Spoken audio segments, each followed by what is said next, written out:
Conforto e desperdício. Como fazer uma análise dessas duas palavras? À medida em que a gente tem um poder aquisitivo, a busca por melhorias no que diz respeito a usar a tecnologia pode gerar um problema para o planeta, por que não? Mas como que a gente consegue equilibrar isso? Quando a gente fala do meio ambiente, muito se fala do banho, né? A gente está no banho, é no banho que se faz aí uma análise do que a gente está utilizando do recurso. Aí tem sempre aquele que fala, mas o agro utiliza a energia, a água do planeta. Outros falam, mas é só um banho demorado, não vai fazer tanta diferença, sou só eu. Eu estou pagando a conta, por que não? São questões como essa que a gente vai discutir aqui hoje, de como a tecnologia pode melhorar na economia no que diz respeito aos recursos naturais e não naturais também, por que não? O Weber Carvalho, diretor técnico e sócio da Progelete, está aqui comigo. Weber, satisfação tê-lo aqui no programa pela primeira vez e para a gente discutir um assunto que é muito legal, né? Tecnologia e recursos hídricos, recursos naturais. Sim, um prazer estar aqui, eu agradeço a oportunidade. É um assunto interessante de conversar, ao mesmo tempo delicado. Né? A gente vê o consumo da água cada vez mais em voga. Né? O Brasil é um país farto de recursos naturais. E a gente vê alguns movimentos fora do país que ainda estão mais devagar aqui nessa matéria. Talvez a água demais faz a gente até pensar com uma ótica diferente. E fica algumas perguntas no ar. Né? A gente trabalha com um projeto de instalações, fornecemos para vários tipos de empreendimento diferentes. Né? Então, muitas vezes, principalmente quando você entra no alto luxo, você começa a entrar em algumas questões até delicadas. A pessoa tem o direito de gastar o que quiser, basta ela pagar por isso. Né? Você tem um caso, um clássico aí da pessoa que usa a água para varrer o passeio e é multada. Então, se você pensar, já não é bem assim. Para esse assunto tem lei. Ou seja, a pessoa pode ser multada por gastar água para, por exemplo, varrer o passeio em vez da vassoura. Então, você vê que já tem um norte, um raciocínio de que eu não posso gastar o que eu quiser, basta pagar. Tá? Na parte do consumo do banho, é um assunto que precisa ser melhor explorado, melhor trabalhado. A gente vê essa limitação em países. No Brasil, as normas elas estavam defasadas nesse sentido. Então, a gente teve um movimento recente de recomendações, e é uma recomendação a gente percebe que é já no movimento de uma futura obrigatoriedade, de uma limitação de consumo de água em chuveiros, especificamente falando. O vaso sanitário já existe, tá? Aconteceu uns anos atrás, mas chuveiros ainda, se for falar no Brasil, há uma recomendação de uma vazão máxima, mas não há ainda uma lei que impere e que determine isso, como em outros países. Sabe uma coisa que quando eu falo da questão da água, me lembra, a gente é mais ou menos da mesma geração, a gente ouvia assim, isso dá dinheiro igual água, tudo que era muito a gente falava que era água. Hoje, a comparação que eu tenho com a água, o recurso que era tão ilimitado e parece que agora as pessoas estão tendo consciência de que ele não é tão ilimitado assim, apesar da gente olhar o mapa no Brasil, a gente vê que tem ainda recursos hídricos interessantes. É como a gente vai numa festa fechada e a cerveja custa R$16 e você tem que pagar pelos R$16 para ter a cerveja naquele espaço enquanto você estiver ali. Então, se a gente não cuidar da água hoje, a gente não tem água para amanhã. É mais ou menos aí que entra o projeto que você desenvolve, ou seja, de buscar esse caminho de despertar, dar um clique nas pessoas sobre o cuidado mesmo com o meio ambiente? Sim, a gente já começa, às vezes precisa de alguns impactos para a pessoa começar a discutir o assunto. Né? A gente já viu recentemente o problema da chuva, né? De racionamento de água. Começou em algumas regiões, São Paulo, Belo Horizonte teve, por um outro motivo recentemente, de rompimento de adutora, mas você vê que a rede já está num limite que o caso de Belo Horizonte interrompeu 20% com o rompimento de uma adutora e esses 20% já não conseguiu suprir a demanda da região metropolitana. São Paulo já viveu recentemente questão de racionamento e na hora que esses fatos acontecem, volta à pauta, vamos conversar sobre economia. E sim, nosso projeto tem muito a influenciar nessa pauta. A gente tenta ao máximo ali usar de acordo com as recomendações normativas. Nós não seguimos, a gente faz tudo dentro de normas, mas tem coisas que são sugestões das normas. Então você vê ali que um ou outro ainda quer usufruir do conforto em detrimento da sustentabilidade. E aí uma outra pergunta que vale a pena refletir, será que eu preciso mesmo abrir mão do conforto para ter sustentabilidade? E aí a gente começa a olhar para fora, ver casos dos Estados Unidos. Só para você ter uma noção de valores de vazão, aqui no Brasil tinha uma norma antiga, defasada, de 1998, que falava de vazão mínima de 12 litros por minuto para um banho. Vazão mínima, ou seja, ela já tinha um conceito que eu precisava ter muita água para ter conforto. Isso hoje caiu. Hoje existe uma recomendação de vazão máxima de 12 litros. Então já mudou de mínimo para máximo, porque mínimo podia ser 30, 40, 50. Hoje é máximo 12, mas ainda é uma recomendação. Nos Estados Unidos, nós estamos falando de 2,5 galões por minuto, que dá 9,5 litros por minuto de vazão máxima. Ou seja, enquanto aqui a gente ainda está discutindo se vai obrigar o 12, lá já está em 9,5. E tem estados, lá como tem legislações por estados, a Califórnia, por exemplo, já chegou em 1,8 galão. Nós estamos falando de perto de 7 litros por minuto. O que isso fez no mercado lá? Os fabricantes passaram a entender que ele não... Porque antes era fácil dar conforto com vazão alta. Como tirou essa variável da vazão alta, eles passaram a dar conforto de outras formas. Então, eles investiram em tecnologia de ducha, aspersão de jato, a estudar a gota da água, incorporação de ar. Então, tem vários estudos nessa matéria que eles conseguem hoje entregar um banho de 7, 8 litros por minuto e você tem uma sensação de um banho que antes tomava antigamente com 20 litros, por exemplo. Tá? Só que você mudou a lógica da descida para explicar assim bem mais didático mesmo. Exatamente. O jato de água é reduzido, mas sem perder a compressão ali do banho. Movimento da gota, incorporação de ar, deu uma sensação, eu já vi chuveiros desses na minha frente, parece um banho de 20, 25 litros por minuto, e você está ali falando de 7, 8 litros por minuto. Esse movimento, ele, por exemplo, tem um fabricante americano que tentou entrar no Brasil uns 2, 3 anos atrás, e ele meio que não achou espaço, como não tinha essa obrigatoriedade aqui, aí a peça dele estava fora de mercado, porque ele obviamente é um custo mais alto, e esse fabricante ele acabou ele não está mais hoje trabalhando no Brasil, só importando esses metais. Então, a gente entende que em algum momento, vindo essa regulação compulsória, limitando a vazão de água, que seja nos 12, mas talvez futuramente em 10, 9,5, nós vamos ter esse desenvolvimento aqui. O Brasil tem tecnologia também para produzir esse chuveiro, só que hoje não tem a necessidade. Então você tem muita vazão para ter muito conforto, e essa é uma pergunta que não precisa necessariamente ser. A gente consegue muito conforto com baixa vazão. Pois é, e aí a gente pensa, quando a gente começa a imaginar o banho, a gente pensa em várias situações em que a gente já teve que passar por um olhar diferente para o nosso consumo, Exatamente. Talvez muitos dos nossos telespectadores não se lembrem, mas muitos vão se lembrar com muita raiva até, do apagão em que o brasileiro, o risco de um apagão, o brasileiro foi lá, fez a sua parte, economizou, e aí tinha gente que colocava até o litro de água dentro do vaso para economizar da caixa, para poder, de certa forma, dar um resultado ali de não ter o apagão. E aí, quando se teve esse perigo iminente descartado, a gente esquece o assunto. A gente esquece o assunto e volta tudo ao normal, e até mesmo a todas aquelas valias que a gente imaginava que teria, uma conta de água mais barata, uma conta de energia mais em conta, ela cai por terra exatamente porque aí é a lei do mercado, é a lei da entrega, da demanda. A gente precisa, de certa forma, aprender nessa questão da água com outras coisas que a gente já tem uma noção maior. Por exemplo, as luzes hoje, as lâmpadas, a luz hoje na residência, ela já modificou. Você tem a mesma qualidade. Então, o que o banho lá nos Estados Unidos buscou é mais ou menos o que a gente faz hoje com as lâmpadas de LED, que são as lâmpadas elas têm uma durabilidade, ela tem um preço mais alto, mas ela tem uma durabilidade maior e um consumo menor, não é isso? Exatamente, você deu um exemplo muito bom da lâmpada de LED. Foi uma coisa talvez mais natural de entrar no mercado, porque ela conseguiu ter... Inicialmente ela era muito mais cara, e você já vê hoje que não tem essa diferença. E como você tem um consumo, às vezes, 8, 10 vezes menor, ela dá uma diferença significativa na conta de luz. Então foi algo que entrou de forma mais facilitada, sem necessariamente os mesmos incentivos. Talvez na parte da água, eu ainda espero, por exemplo, essa norma BNT que eu citei, que é a 5626, que recomenda hoje Tem duas normas, tem a 5626, que a gente usa para projetos, e tem uma norma que eles criaram recentemente, que chama Conservação da Água nas Edificações. Um tema bem próprio para essas limitações. Essa norma ela ainda é recomendativa. Eu ainda espero que essas normas passem a ser de recomendativas para obrigatórias, compulsórias, porque nessa matéria, por mais caro que a gente tenha a percepção que a água é, ela não é.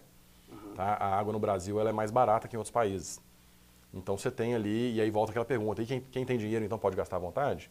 Porque às vezes as classes mais baixas acabam sofrendo com isso, já tem essa cultura de economia, mas e quem tem condições financeiras? Você tem uma água relativamente barata e que não tem hoje um incentivo, por exemplo, como teve na energia elétrica, porque nós não vamos reduzir 10 vezes o consumo de água. Dificilmente vai ter uma redução desse porte que foi com a lâmpada de LED. Então eu acredito sim que, além do fator de mercado, a gente precisa... Você pega os Estados Unidos, por exemplo, que tem uma economia tão aberta e que interfere pouco na economia, as leis, mas nessa matéria interferiu. Ou seja, em algumas matérias eles entram e interferem mesmo, mas em geral eles não interferem nas leis de mercado. Tá? Mas nessa matéria, por exemplo, eles estão mais avançados que a gente, no meu ver. Agora, quando a gente pega, por exemplo, uma história do que diz respeito a... Até abrir o programa falando do agro, né? Porque nós temos aqui o programa do Agro B também, da casa, que eu também apresento. E a gente, sempre quando vai falar do consumo de água, de energia, é aquele velho meme, né? Ah, estou aqui economizando no meu banho para o agro gastar a água. Não é bem gastar a água, né? Essa água, de certa forma, a agricultura, ela devolve a água para o planeta também.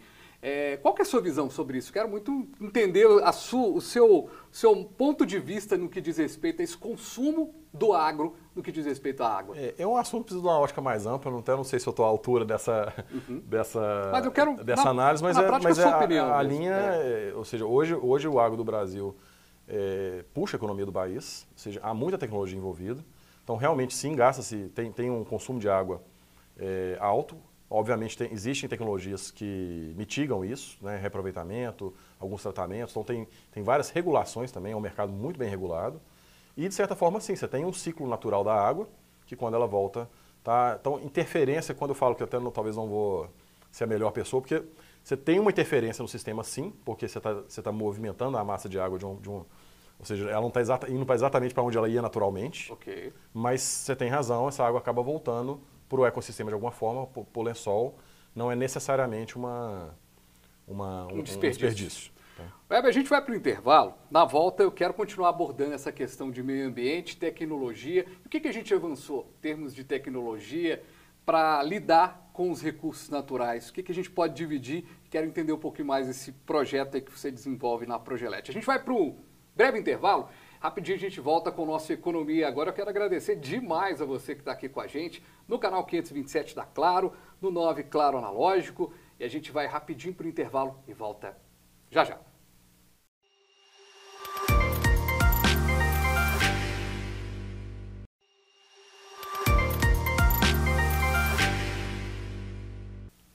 Estamos de volta aqui no canal Viver Brasil com o nosso Economia E agora, estou com o Weber Carvalho, diretor técnico e sócio da Progelete. A gente está falando aqui sobre esse mundo do meio ambiente, a questão, né, dos projetos e tudo mais. Weber, para a gente pensar a questão do meio ambiente, até para quem está chegando agora no nosso programa, e pensar, de certa forma, a utilização dos recursos. A gente deu o exemplo no finalzinho do bloco sobre o agro, né? Mas a indústria também consome bastante água. Hoje, na hora que uma indústria, por exemplo, você vai projetar algo para uma indústria, a indústria ela já tem um caminho mais sustentável, ela já pensa mais no sustentável do que no passado. Me lembro de conversar com o presidente da FIENG e ele faz uma análise muito disso. Tipo, no passado não se tinha, o ser humano não tinha essa noção também. E logo a situação foi mudando, assim foi com as mineradoras também, modificando a forma de lidar com o meio ambiente. É um processo? É um caminho sem volta essa questão da sustentabilidade? Com certeza, um caminho sem volta. Você vê legislações cada vez mais evoluindo nessa matéria. A indústria hoje, cada vez mais, assim como o agro, muito regulado. Então você tem... Geralmente eles acabam...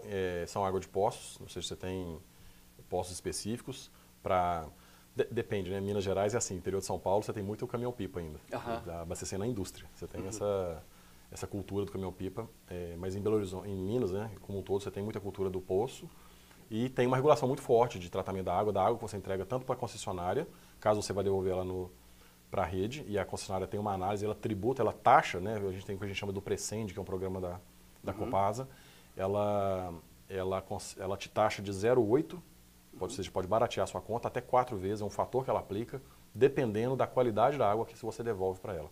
Então, mesmo uma indústria, ou um estabelecimento comercial, uma clínica, um laboratório, que tem água no seu processo, que ele, mesmo que ele colete num poço, o fato dele entregar essa água para o sistema público, essa água é avaliada, todo o esgoto que a gente chama de não doméstico, doméstico, né, são as nossas residências, os prédios, tudo que a gente chama de não doméstico, existe essa avaliação mais rigorosa e essa qualidade é aferida. Então, de novo, aí a regulação, quando você vai tomar uma taxa lá de 3,0 na sua conta, essas indústrias vão também passar a avaliar e medir e tratar a qualidade dessa água que ela entrega no serviço público.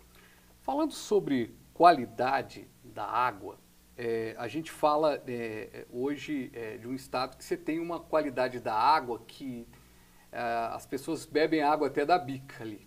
Mas alguns estados não. Por exemplo, a gente visita o Rio de Janeiro, por exemplo, tem água que tem um odor que fica difícil até para o consumo e tudo mais. Como é que hoje o desafio para a Robra, quando ela tem num caminho como esse, num caminho onde a água não necessariamente tem ali uma qualidade necessária, tanto para o usuário daquela edificação, falando de uma moradia, quanto para a indústria que precisa, de repente, uma indústria de alimentos, que precisa de uma rede, de uma água filtrada e tudo mais. Hoje a tecnologia ela já avançou nesse sentido? Sim, e acho que você falou bem, Minas Gerais talvez seja um ponto fora da curva, alguns outros estados também. A gente tem uma água de muito boa qualidade, né? Quando a gente não toma água da torneira, muitas vezes é porque essa água é contaminada dentro da nossa própria residência, da nossa própria edificação. A água que é entregue pela concessionária, ela é de boa qualidade em Minas, mas nós hoje fazemos projeto em 20 estados, então a gente tem essa percepção nacional e é muito comum sim você ter tanto filtros mais simples, depende do que tem na água, tá? Tem que ter uma análise, tem muita questão cultural de local para local. Então tem regiões que tem mais uma substância na água, outras outra. Então você tem desde filtros mais simples próximo ao padrão de entrada, até o que a gente chama de ETA, que é a estação de tratamento de água. Então você tem empreendimentos que às vezes tem uma mini ETA ali, que faz esse pré-tratamento ou tratamento para deixar uma água potável para dentro da edificação. Nesse momento em que a gente discute tanto a sustentabilidade, né, quando você chega para apresentar um projeto, como é que é isso hoje? Como é que era antes e como é que é hoje? Assim? O projeto sustentável, ele está mais barato? Porque antigamente você pensava num projeto sustentável, você já imaginava em algo mais caro em termos de finanças, em termos de recursos. Hoje ele é mais em conta? Eu acho que é uma ótica ampla para ser avaliada. Então, por exemplo, tem fatores que são próprios fatores de mercado. Então, você tem, por exemplo, o Green Building, você tem legislações, tem empresas que literalmente colocam um selo verde na edificação. Você tem um programa aqui em Belo Horizonte mesmo da prefeitura, mas tem o mais famoso no mundo é o Green Building, você tem o LEED ali na classificação. E essas edificações que querem ter esse selo, então, por exemplo, o centro administrativo, o prédio da Forluz ali, administrativo, desculpa, ele não tem. O prédio da Forluz, o Concórdia ali onde era o chalezinho. Então você tem umas edificações que têm esse selo verde e necessariamente, se ela tem aquele selo, ela teve que seguir uma série de requisitos de consumo de energia, de eficiência térmica, de redução do consumo de água, de tratamento de esgoto. Então você tem várias notinhas que vão dando a pontuação para falar se ela classifica, no caso do LEED, lá no Platinum, no Silver, né, se ela tem a classificação mais básica. Então isso é uma vertente e aí acaba onerando um pouco a instalação quando você tem muita coisa a seguir, mas tem muitas medidas hoje que não são necessariamente mais caras. Tá? Tem uma coisa um fato, né, da medição individualizada de água, né, ter o hidrômetro separado na edificação, virou lei nacional em 2016, tinha 5 anos ali de validade, de prazo para implantação, então hoje é obrigatório no Brasil inteiro, era uma coisa que estava muito pulverizada, essa cidade é obrigatória, naquela não é, então hoje é lei no Brasil inteiro, e é uma medida que não necessariamente, muita gente ficava resistente por encarecer, e a gente percebe que não, né, na solução de projeto ali, a gente consegue ter uma solução que ela é equivalente, ela é melhor, ela é equivalente, e a gente consegue hoje, praticamente a normalidade hoje nas edificações novas, é ter o hidrômetro medindo a conta igual na conta de luz, medida separada, ter uma medição de água independente. Nós estamos falando de medição, mas a medição, tem estudos que ela chega a cair 30%. Então, na hora que a pessoa começa a pagar o que lhe é devido, o que lhe cabe, então você tem aquela média de pessoas ali no condomínio, então você tem as pessoas que consomem acima da média, abaixo da média, a tendência é que todos, mesmo quem está abaixo da média, ao gerir o próprio consumo, tendem a economizar a água, fazer um uso mais racional dela. Quando a gente fala dessa questão da construção civil, né, e pensa, né, no quanto que a gente está falando aí de uma produção, de uma construção de uma escola, de uma indústria, de tudo, a gente está falando também da utilização dos recursos naturais. Sim. Hoje, quando se pensa num projeto, né, por exemplo, a gente tem visto aí projetos cada vez mais próximos aí da natureza, né? Condomínios que estão sendo criados em área verde. Como é que é isso para vocês na ponta ali, de pensar um projeto, de dar aquela contrapartida? A gente tem acompanhado aí, por exemplo, a grande situação das contrapartidas das grandes obras em Belo Horizonte, por exemplo, a Arena do Atlético, agora recentemente, tem várias contrapartidas que vão ser colocadas em prática exatamente presumindo já ali aquela perda das árvores que tivemos ali para a construção daquele estádio. Antes mesmo, no próprio Mineirão, tivemos contrapartidas também, né, por parte da obra, porque árvores foram perdidas, logo se perde água, logo se perde outros recursos ambientais. Como é que se coloca isso numa balança na hora de pensar o projeto e ver o econômico e ver também o sustentável? Esse assunto é uma matéria municipal, tá? Então você tem legislação em Belo Horizonte, outra em Contagem, outra em Nova Lima. Então é um assunto com a matéria municipal. Você tem critérios para cair no que a gente chama de licenciamento ambiental. Então você vai fazer em geral, né, depende da lei do município, mas em geral você vai fazer um edifício de 10 pavimentos residencial, você não vai cair num licenciamento ambiental e, consequentemente, nessas contrapartidas que você citou. Então, empreendimentos de porte, tanto indústrias quanto edifícios comerciais de grande porte. Então tem limitação, não vou saber precisar a proporção em área, mas geralmente os não residenciais são os mais visados. Eles geralmente vão cair nesse processo de licenciamento ambiental, por exemplo, o estádio do Galo. E aí vai ter todo um estudo dos próprios departamentos da prefeitura que vão fazer essa análise da supressão de árvores, se tem fluxo de água próximo, vão fazer análise de viária, né? Você tem uma questão viária pesada, descarte de resíduos durante a obra, o tipo de material, às vezes pode até ser entrado o tipo de material que está sendo usado na edificação. Então você tem várias vertentes, a prefeitura vai emitir um relatório e nós da Progelete, os consultores de uma forma geral, eles vão, a partir desse relatório, conceber um projeto que converse e que atenda, né? Tem uma matéria, fugindo um pouquinho do assunto, que é a cada empreendimento que tem, o quanto de água a gente joga de chuva na rua, e isso acaba levando à questão de enchentes. Então, uma das contrapartidas que normalmente tem nessas edificações são as chamadas caixas de retenção, que é um retardo da água no momento pesado da chuva, porque você tem um terreno natural cheio de árvores, o fluxo da água para chegar na via pública ali às vezes chega muito pouco, e se você tem uma edificação, né, coloca o concreto ali naquilo tudo, essa água vai muito mais rápido para a área pública, e você tem um efeito em questão das enchentes, que precisa ser mitigado. Então, são várias óticas que o licenciamento ambiental vai explorar, e nós estamos sujeitos a eles. A gente lê esse documento e desenvolve projetos que conversem com essas determinações. A contrapartida, honestamente falando, hein, quando você pega um espaço e transforma ali um condomínio, por exemplo, essa contrapartida, vocês trabalham com anos para ter essa contrapartida? Porque eu imagino, por exemplo, você pega um espaço de uma zona rural, está muito comum agora, né? As zonas rurais com condomínios e tudo mais, chegando em Guanhães agora, você chega lá, tem um condomínio sendo montado e tal. A contrapartida disso é calculada aqui em décadas, em séculos? Como é que funciona essa contrapartida? Como eu te falei, é uma matéria muito municipal. Ou seja, cada um vai ter um caminho. Mas em Belo Horizonte, por exemplo? Não vejo muito coerência nessa... A gente vê a questão do Galo, por exemplo, do estádio do Galo, as contrapartidas, em tese, excederam em muitas o estádio do Corinthians, se não me engano, do Palmeiras também. Então você teve contrapartidas aqui que chegaram a exceder em muito. Então não existe esse peso, essa medida. Talvez uma medida nacional ajudaria a resolver esse problema, ou a gente tem regionalidades muito aguçadas para poder mexer com isso? Ajudaria, mas como é uma matéria municipal, eu sinceramente não vejo isso num curto espaço de tempo. Né? Então essa é uma matéria realmente municipal. Pois foi muito questionado mesmo essa questão, né? Os organizadores do estádio do Atlético, da Arena do Galo, né? Questionaram exatamente isso, né? Que a contrapartida acabou sendo muito maior para o estádio do que em outras arenas tão importantes. E aí o recurso que vai ter financeiro para a cidade também. Então faltou talvez um balanço, está aí um bom assunto para a gente continuar discutindo aqui no Economia Agora. Weber Carvalho, diretor técnico e sócio da Progelete. Obrigado, viu, Weber? Foi bom demais a gente poder falar um pouquinho aqui desse assunto que foi do chuveiro ao estádio do Atlético, mas a gente conseguiu trazer aqui o mais importante, que é o desafio da sustentabilidade. Né?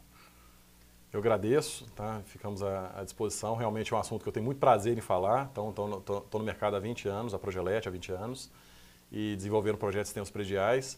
E percebemos que temos um compromisso com o meio ambiente, então nosso trabalho vai muito além de desenvolver projetos. A gente tem que entender o nosso papel na sociedade.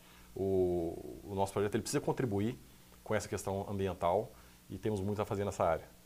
Bacana demais, eu agradeço demais a você também que nos acompanhou nessa entrevista. Eu quero te convidar, inclusive, se você chegou no finalzinho, gostou do papo aqui, vá no nosso canal no YouTube, lá tem o programa completo. Você pode ver, rever e compartilhar com seus amigos, familiares e levar essa informação para muito mais pessoas. A gente volta numa próxima edição com mais um Economia. E agora?